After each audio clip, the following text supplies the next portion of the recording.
We were talking about the Lyricist Lounge, like, where you would go and showcase your skills, and everybody, Mose, M, and Biggie and everything. Then there was in 2000, there was a show on MTV called the Lyricist Lounge Show. So, like, how did that start? That actually started from a freestyle that I did. Okay. Yeah, so during the recording of the Lyricist Lounge album 1, all the MCs that's pretty much on that album, we were all in a studio. There's this picture out there where you can probably find it. It's with us in the studio, Firehouse Studio. You'll see it's probably like 30 people in that picture. We were all in one room waiting to do a rhyme. And my boy Wise Guy and Gaston, they usually have a camera and a radio waiting for us to start rhyming. They're like, playing. They catching all that footage. Yeah. So, lo and behold, that day when the camera came to me, I did a tutorial on teaching people how to rhyme at home. Oh, okay. So then I started doing that in the camera and making pretend the wall was the board, teaching you how to write a rhyme. Yeah. Other MCs in the room started asking me questions in rhyme. Asking me questions. That seemed like a skit too. Right. Yeah. I responded to them in rhyme. Yeah. And that tape became so popular, it's actually dubbed, they call it The Professor. So that tape became popular, and I remember they was like, man, this could be a TV show. And I'll be honest with you, I was like, yeah, all right, whatever. Hit me when it can be. So then a guy named Jake Septimus wound up presenting it. I guess he had some in with some TV people at MTV or whatever the case may be. And he got us a pilot audition. So then Danny and Ant of the Lyricist Lounge, they had to figure out what talent would pull us off. That's where the genius came in from them. It was like, well, we got to get words, keywords. Then they said we need to get Master Fool because his energy. His energy. And then we need power. And they put us together. We flew out to LA. We did the audition. We wrote this skit about going to court. Did it at the House of Blues in some like secret room they have. And then we did that on a Friday, got called back Monday, and then the rest is, as they say, history. We had 2 seasons. We had 2 seasons, so it was real dope.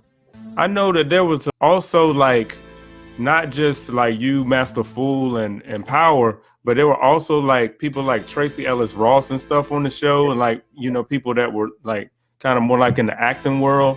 I think the lady Heather McDonald. So like. Who wrote the rhymes on the show for like everybody? Like we wrote the rhymes for the rappers that came on too.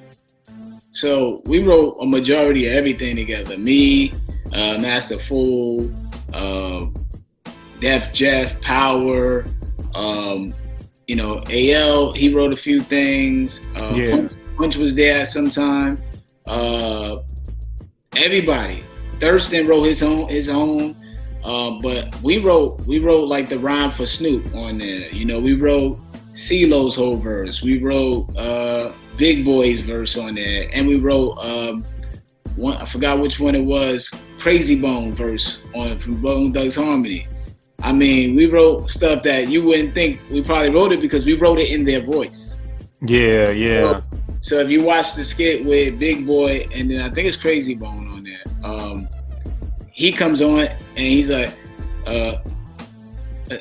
speed double time rhyming, and then we gotta go on like a yeah, that one was dope. Yeah. Nah, but we wrote that.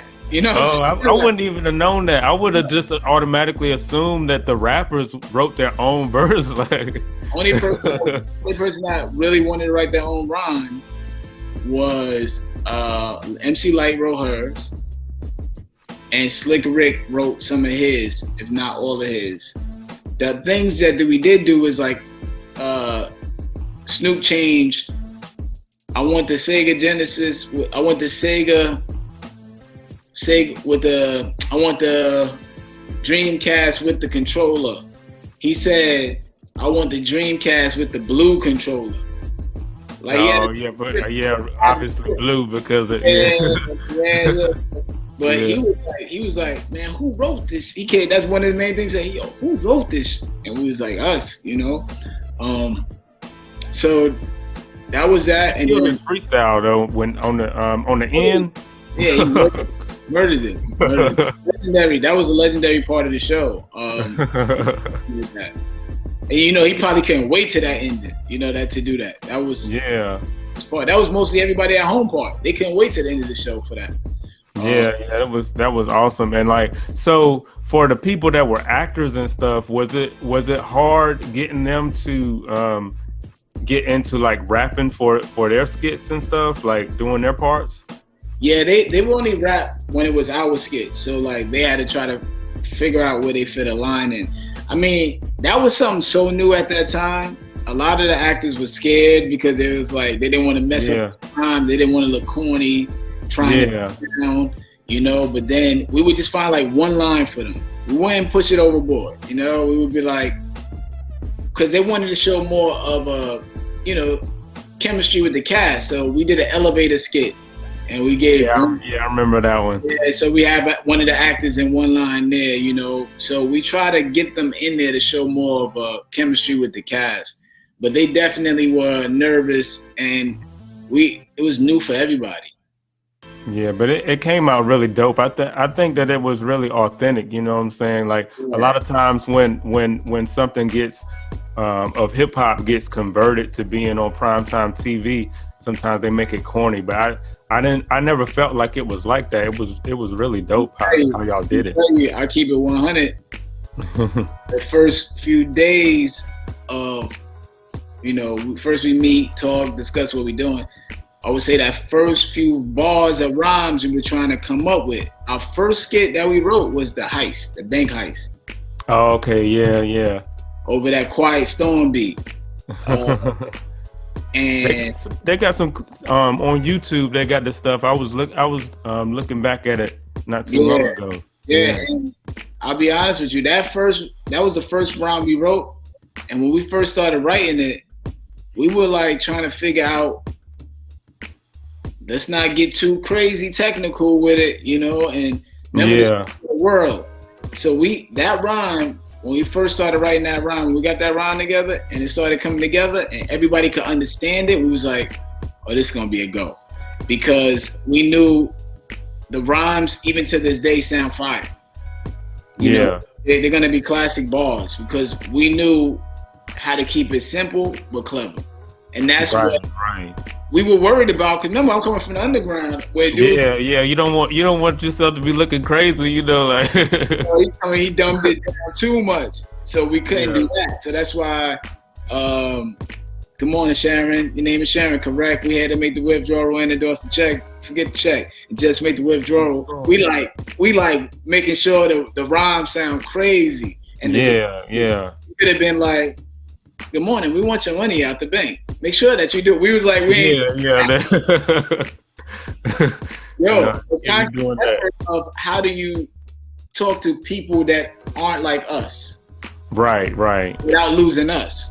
Mm-hmm. As we wrote those bars, we was like, okay, if I say good morning, Sharon, your name is Sharon, correct? Everybody understand that, and my flow sounds not like I'm sacrificing.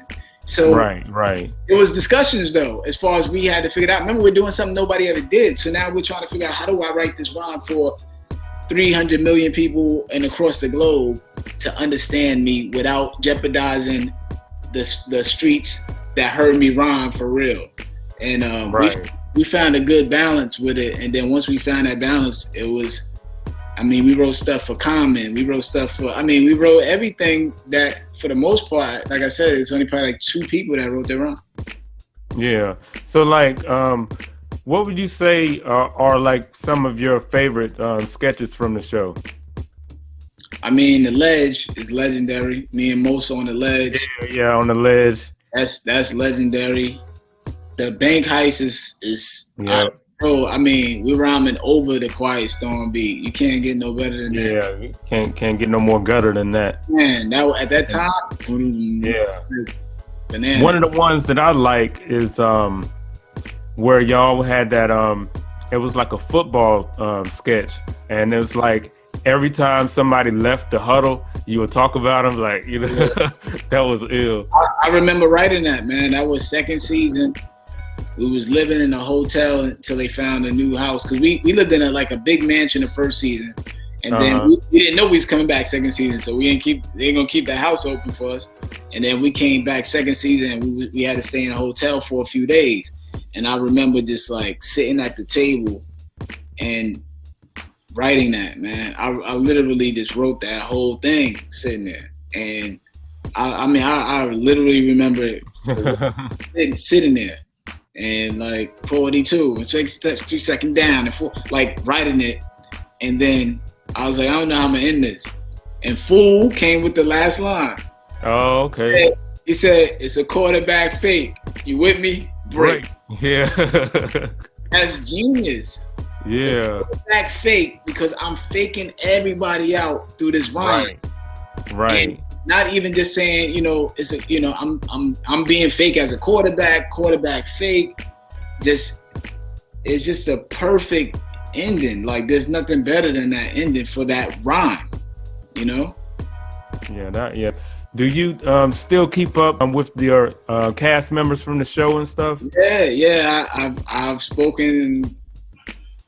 I would say I've spoken to everybody in like the past maybe year or so. Like, we're all friends on Facebook, and then like Instagrams and stuff, and then like call up and stuff like that, FaceTime. Yeah, so that's been dope, man. I would say that's been dope. And I think that bond is still there because everybody has seen us become successful outside the show. Right. Everybody kind of was like crazy and lost it. You'd be like, I can't mess with that person. But like, you can see my man Power is real big with social injustice. If you ever found Power Malu online on Instagram, super big. Okay, I'm gonna have to look him up. Yeah, I remember him from the show, but I'm not following him on Instagram yet. Social injustice. Fool, he just recently dropped the album, I think last year, and he's still trying to maintain with putting more music out. Me and Mike are on Facebook, so I might just happy birthday talk on there. So yeah. So is Heather. We're on Instagram. Heather's on Instagram and Facebook. We talk. Marty, speak to him on Facebook. Yeah, I remember him. And then Tracy, speak to her on Instagram and stuff like that. Yeah, I keep in touch with everybody, and I think it's because everybody's maintained their own stardom without right. You know what I'm saying? So I think that is real dope. I think that's real dope, man. So let me ask you though, so like since the show was so groundbreaking, no one had ever seen that, like with people, mixing comedy with rapping. Like, why do you think that it didn't last longer than, what do you say, 2 seasons? 2 seasons, yeah. The second season was very tumultuous based on we didn't have the right director. We had they switched out our director, and at that point we had a director that really didn't care about the music and the rap part. It was a little tension on there, right? So like we go from the first director that was like, if you mess up on a bar, we gotta redo that bar. The second director is just kind of listening, has no rhythm, no idea what it should be, what it shouldn't be. From what I recall, I believe it was like we had gotten like Tom Green staff, which didn't care nothing about hip hop. Our first staff was straight. Everybody to the T was hip hop based background. Then the next one was just like, yeah, I worked on this. And they came in with an attitude of, I worked on this show, I know what I'm doing, and didn't want to hear what we were saying, how to do it. Yeah, because they came from something that before, and they're like, people have their pride, so it was a little bit of that. But I think, hey man, I look at it as 2 seasons, man. Some people don't get 2 seasons. Some people don't even get 2 seasons. It's dope, man. It was a really dope show. So when I enjoyed it. I wish, of course, it was 8, 10, of course. But even to say we went 2, I feel some validation in the fact to make it a 2, man. Right.